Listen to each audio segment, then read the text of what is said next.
నీటి మాట. నీటి మాట లోపల ఆణిముత్యాలు, జీవిత సత్యాలు, లైఫ్ ట్రూత్స్.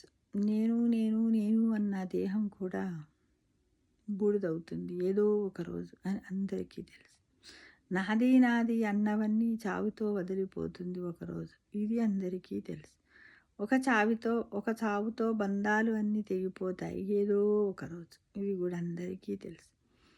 ఇక్కడికి ఒంటరిగానే వచ్చావు, ఒంటరిగానే వెళ్ళిపోతావు ఏదో ఒకనాడు. చుట్టూ ఎందరూ ఉన్నా సరే నువ్వు ఒంటరిగా వెళ్ళిపోవలసిందేగా.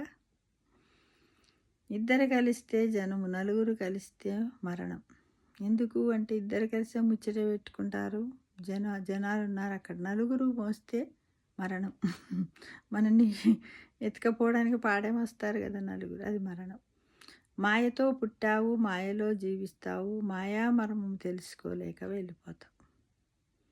జీవుడు పుట్టేటప్పుడు దైవాన్ని చేరాలి అని అనుకుంటాడు. పుట్టిన తర్వాత అన్నీ మర్చిపోయి తిరుగుతాడు. తల్లి గర్భంలో ఉన్నప్పుడు, అక్కడ పడుతున్నటువంటి ఆ మురికి కూపంలో ఉన్నప్పుడు, కదులుతూ ఉన్నప్పుడు, అబ్బా నేను తొందరగా బయటకు దిగి పరమాత్మ నేను నిన్నే, పోయిన తర్వాత నేను బాగా పూజలు చేసి నిన్ను చేరుకుంటా అంటాడు. కానీ పుట్టిన తర్వాత కలిమాయ, అన్నీ మర్చిపోయి భగవంతుని మర్చిపోయి తనని తానే చేస్తాం.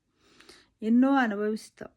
నిద్రలోకి జారిపోయిన తర్వాత అన్నీ మర్చిపోతాం, అంతే కదా. ప్రతిరోజు మనం అనుకుంటాం, పండేటప్పుడు బాధపడతాం, సంతోషపడతాం, తింటాం, పంట అన్నీ చేస్తాం. కానీ నిద్ర పోయినప్పుడు అన్నీ మర్చిపోతాం.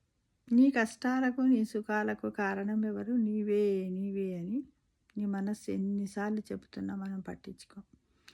నీవు పుట్టడానికి కారణం కూడా నీవే, ఇలా బ్రతకడానికి కారణం నీవే.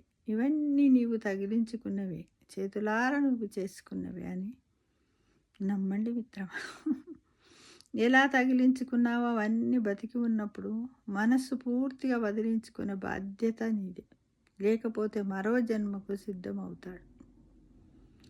బ్రతికి ఉన్నప్పుడే దైవనామాన్ని పట్టుకో, లేదా బతికి ఉన్నప్పుడు దైవాన్ని ఆశ్రయించు, లేదా బతికి ఉన్నప్పుడే గురువులను ఆశ్రయించు.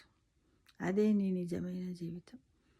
ఒట్టి చేతులతో వచ్చావు, 10 మంది సహకారంతో బతుకుతావు. పోయేటప్పుడు ఒట్టి చేతులతోటే వెళ్తావు, వచ్చేటప్పుడు ఒట్టి చేతులతోటే వస్తాం, పోయేటప్పుడు. కానీ ఈ మధ్యకాలంలో మన జీవితం అనే ఈ బూటక నాటకం లోపల ఎంతోమంది సహాయాన్ని, 10 మంది 20 మంది ఎంతోమంది సహకారాలు తీసుకొని బ్రతుకుతాం. కానీ పోయేటప్పుడు ఉట్టిగానే పోతాం. ఇదే మన జీవితంలో మనది లైఫ్ ట్రూత్. ఎందుకంటే లైఫ్ ట్రూత్ చాలామంది కూడా ఇది మనందరికీ తెలుసు. ఇలానే వస్తున్నాం పోతున్నాం, మన ముందు తరాల వాళ్ళు వెనక, మన ముందు తరాల వాళ్ళు, అంతకంటే ముందు తరాల వాళ్ళు, మన అమ్మ నాన్నలు చెప్పినప్పుడు అన్నీ విన్నాం. నిజమే, ఇలానే పోతూ ఉంటారు కదా, అసలు కొన్ని పనులు చెయ్యొద్దు కదా అనుకుంటాం. కానీ మనం ఏంటి, కామక్రోధ మదలోభాలకు మనము లోనై ఎన్నో మనకు తెలియకుండానే చేస్తూ ఉంటాం మిత్రమా. కానీ తెలిసినంత వరకు పురాణ కాలక్షేపాలు, ప్రవచనాలను, ఇతిహాసాలను వింటూ కొంతవరకైనా తగ్గించుకుంటూ భగవంతుని యొక్క మోక్షానికి దగ్గర అవ్వాలని అనుకుందామా అందరం? తప్పకుండా.